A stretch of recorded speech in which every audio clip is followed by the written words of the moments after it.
This is RC. It's your girl K Marie. Hey Wilk. It's your boy Black. It's your girl Lady. And I'm Sirr, and you listening to 2020. 2020. 2020. 2020. 2020. 2020 podcast. 2020. I did that one for you.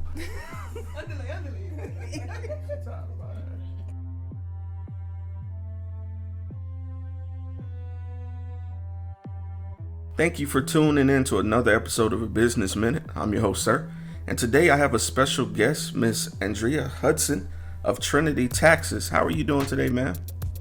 I'm doing great. How are you this morning? I'm doing all right, and I want to thank you for joining me this morning. And Miss Andrea, if you could, just tell everyone what it is that you do. I am a tax preparer on my own tax business.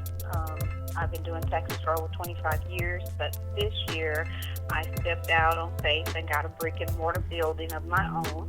All right. So it's dedicated to helping people get their business straight, get their taxes together, specialize in people that have 4 or 5 years they haven't filed, trying to get them up to date, because now we're growing up and we need to be prepared for the future, and having your taxes straight is part of that.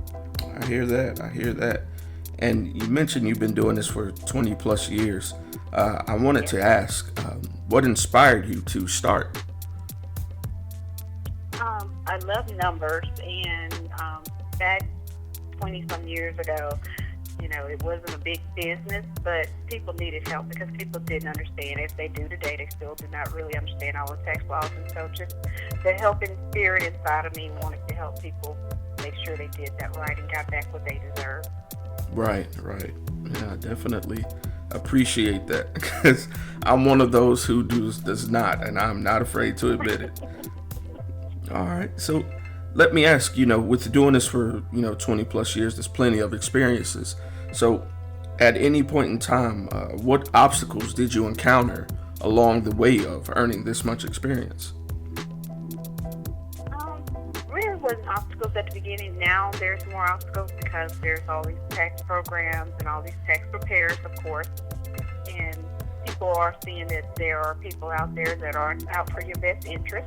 And so trying to convince people, and letting them know that you are a legitimate tax preparer. We are a Christian business, and just letting people know that and making them feel comfortable coming to you. So I think that's the biggest obstacle, overcoming those that are doing ill will. Right. All right. And I appreciate that. That morality is definitely needed, especially when handling money in business. So yes. That's definitely comforting. So that leads me to one of my tougher questions.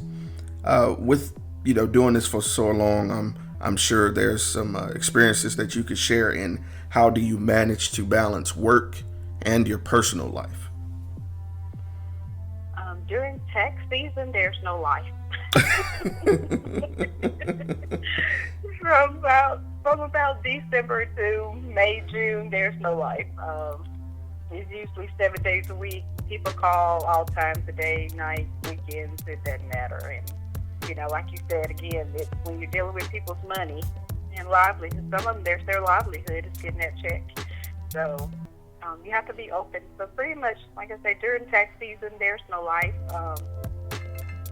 I do try to on Saturdays, take a couple of hours. Sundays, take some hours and try not to focus on the business. But just now that these are so easy to do on your phone, I do find myself still checking on my phone when I'm out. So, but you have to take a break. Like you said, you do have to take a break sometimes and kind of sit back, but not often during tax season. Okay, all right.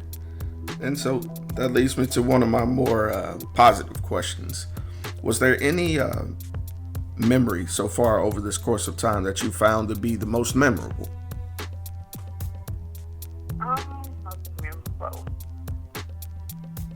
I don't know. There's so many. I guess, helping that single mom that really needs that extra boost, and then seeing them really do something positive with the money that they get. Right. Knowing that they're going to take care of. A lot of people get $8,000, $10,000, and 2 months later they don't have anything to show for it. Right. or they're repeating that cycle of getting a new car, keeping it for a couple months, not being able to keep up the payments.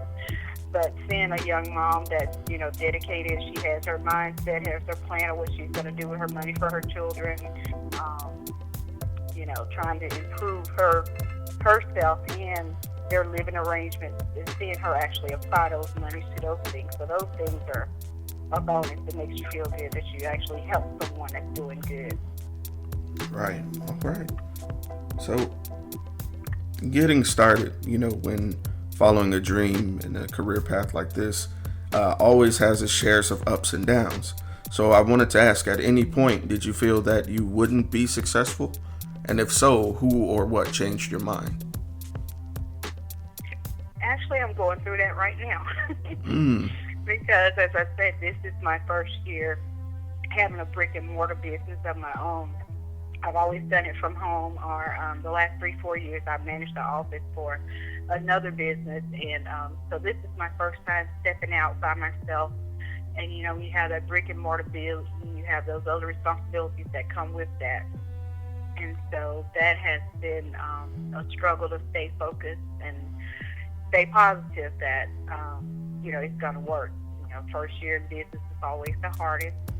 Right. And in tax business, you need people to work for you because you can't do it all. So you want people to work for you, and I've had a problem, getting people to stay focused and be motivated to do that. So that's kind of been a downer for me this year. But with God, we know all things are possible, and it's going to work. It's going to work. All right. I hear that. So, Ms. Hudson, my next question is what I call the long-term question.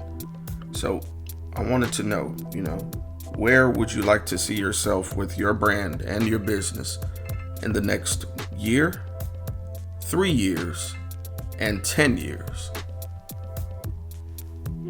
Okay, in the next year, I just want to refocus, make sure this year that we get all our ducks in a row and have everything that we need, so that when next year starts, we have a better start out the gate.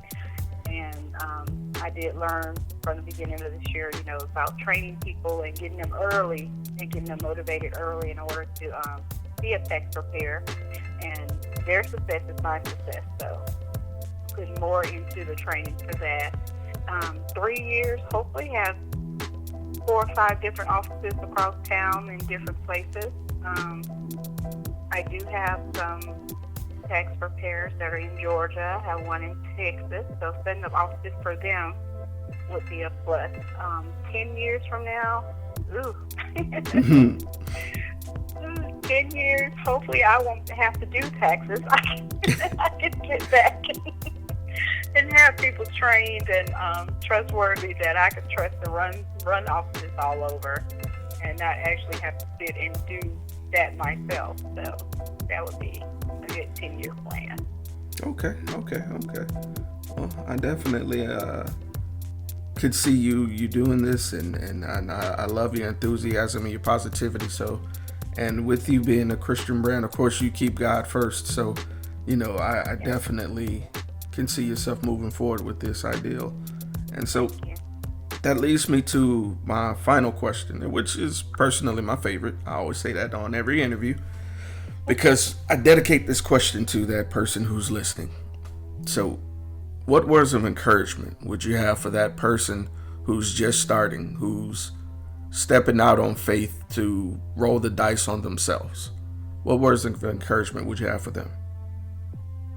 Just not to give up, invest in yourself. Of course, as you said, keep God first, and keep the faith. It's going to be hard. People, friends, family are not going to support you. You have to go out and generate, your own interests, put yourself out there, but don't give up. Just keep praying, keep trying, and it will work for you. All right.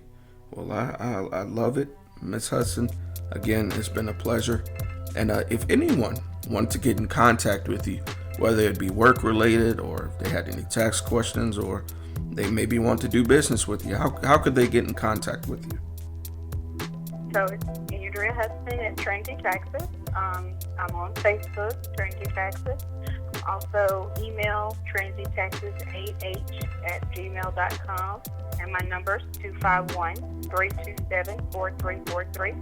Always looking for people that want to work and learn how to do taxes. It's easy. There's still time this tax season to do that. So give me a call. If you need my help, give me a call. If you have questions, I'm open to answer those for you also. All right. And always remember, no question is a dumb question. You know, that's something right. that we right. learned early. Somebody else wants to ask it. Right. Miss Hudson, thank you so much. I really appreciate you joining me this morning. You've been a blessing to me and those who've been listening. Thank you again.